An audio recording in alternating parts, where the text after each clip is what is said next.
Continuing with Harper Lee's classic novel To Kill a Mockingbird. This will be in chapter 22, which we just finished. Um, the climax is still going because even though Tom Robinson was found guilty, the Ools and a lot of the town people are mad at Atticus for exposing the truth. So we're going to go and continue here. If you haven't already, hit the subscribe button. And this is To Kill a Mockingbird, chapter 23. I wish Bob Oob wouldn't chew tobacco, was all Atticus said about it. According to Miss Stephanie Crawford, because Bob Oob had spit in his face at the end of the previous chapter. And so the only thing Atticus says is, I wish Mr. Bob Oob didn't chew tobacco. That is a disgusting habit. According to Miss Stephanie Crawford, however, Atticus was leaving the post office when Mr. Oob approached him, cursed him, spat on him, and threatened to kill him. Miss Stephanie, who, by the time she had told it twice, was there and had seen it all, passing by from the jitney jingle she was. Miss Stephanie said Atticus didn't bat an eye, just took out her handkerchief and wiped his face and stood there and let Mr. Oob call him names wild horses could not bring her to repeat. Mr. Oob was a veteran of an obscure war that plus Atticus' peaceful reaction probably prompted him to inquire. Too proud to fight, you inward lover bastard? Miss Stephanie said. Atticus said, no, too old. Put his hands in his pockets and strolled on.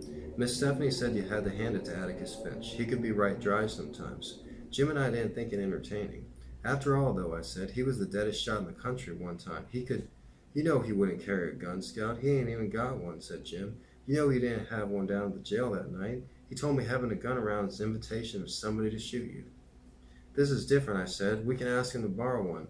We did, and he said nonsense. Dill was of the opinion that an appeal to Atticus' better nature might work. After all, we would starve if Mr. Oob killed him. Besides, be raised exclusively by Aunt Alexander, and we all knew the first thing she'd do before Atticus was under the ground good would be to fire Calpurnia.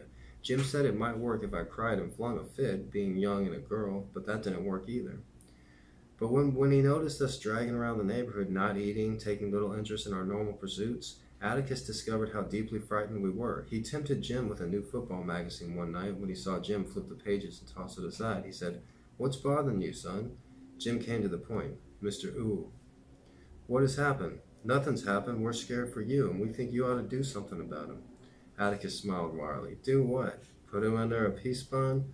When a man says he's going to get you, looks like he means it.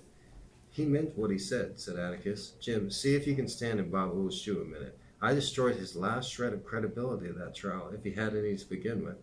The man had to have some kind of comeback. His kind always does. So if spitting in my face and threatening me saved my Ella Hugel one extra beating, that's something I'll gladly take. He had to take it out on somebody, and I'd rather it be me than that house full of children there. You understand? Jim nodded. Aunt Alexander entered the room as Atticus was saying, We don't have anything to fear from Bob Oob. He got it all out of his system that morning. I wouldn't be so sure of that, Atticus, she said. He's kind of do anything to pay off a grudge. You know how those people are. What on earth could Oob do to me, sister? Something furtive, Aunt Alexander said. You may count on that. Nobody had much chance to be furtive in Macomb, Atticus answered.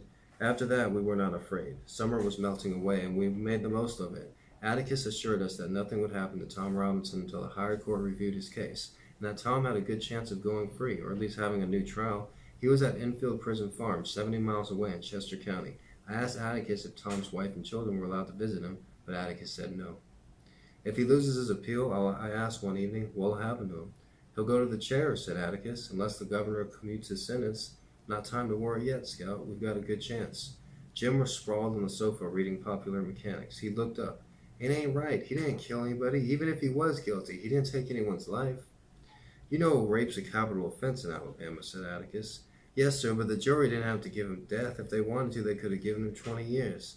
Given, said Atticus. Tom Robinson's a colored man, Jim. No jury in this part of the world's going to say, we think you're guilty, but not very, on a charge like that. It was either a straight acquittal or nothing. Jim was shaking his head. I know it's not right, but I can't figure out what's wrong. Maybe rape shouldn't be a capital offense.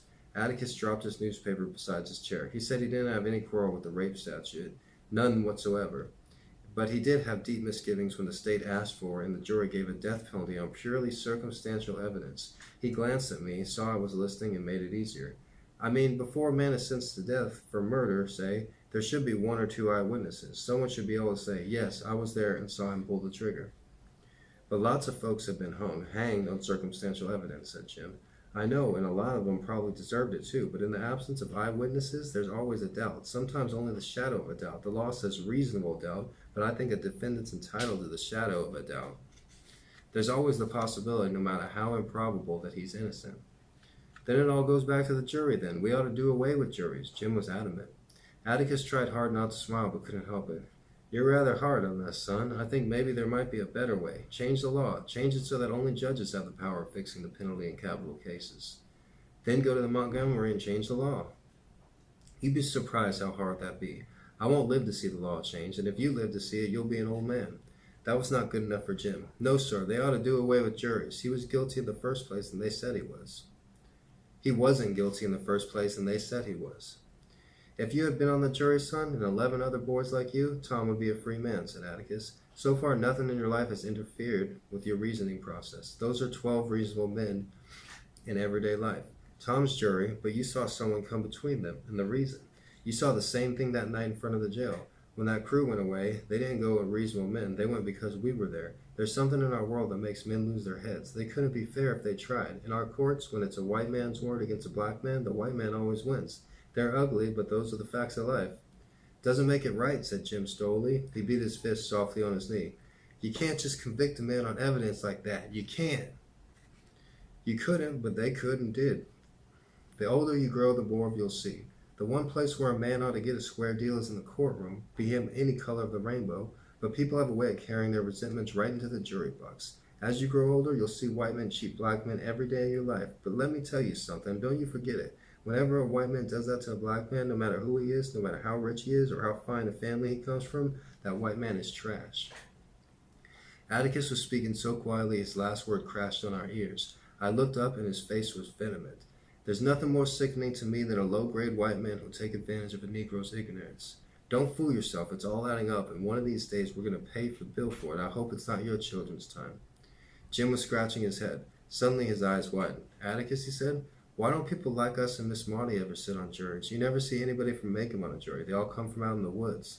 Atticus leaned back in the rocking chair. For some reason, he looked pleased with Jim. I was wondering when that occurred to you, he said. There are lots of reasons. For one thing, Miss Maudie can't serve on a jury because she's a woman. You mean women in Alabama can't? I was indignant. I do. I guess it's to protect our frail ladies from sword cases like Tom's. Besides, Atticus grinned, I doubt if we'd ever get a complete case tried. The ladies be interrupting to ask questions. Jim and I laughed. Miss Maudie on a jury would be impressive. I thought of old Mrs. Du Bois in her wheelchair. Stop that rapping, John Taylor. I want to ask this man something. Perhaps our forefathers were wise. Atticus was saying, with people like us, there's a share of the bill. We generally get the juries we deserve. Our stout Macomb citizens aren't interested. In the first place. In the second place, they're afraid. Then, they're afraid? Why? Asked Jim. Well, what if, say, Mr. Link Dees had to decide the amount of damages to award, say, Miss Maudie when Miss Rachel ran over her with her car? Link wouldn't like the thought of losing either lady's business to a store, would he? So he tells Judge Taylor that he can't serve on the jury because he doesn't have anybody to keep the store for him while he's gone. So Judge Taylor excuses him. Sometimes he excuses him wrathfully. Would it make him think one of them stopped trading with him, I asked. Jim said, Miss Rachel would, Miss Maudie wouldn't, but a jury's vote's secret, Atticus. Our father chuckled. You have many more miles to go, son. A jury's vote's supposed to be secret. Serving on a jury forces a man to make up his mind and declare himself about something.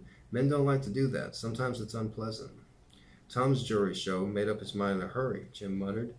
Atticus' fingers went to his watch pocket. No, it didn't, he said. More to himself than to us. That was the one thing that made me think, well, this may be the shadow of a beginning. That jury took a few hours. An inevitable verdict, maybe, but usually it takes them just a few minutes. This time, he broke off and looked at us.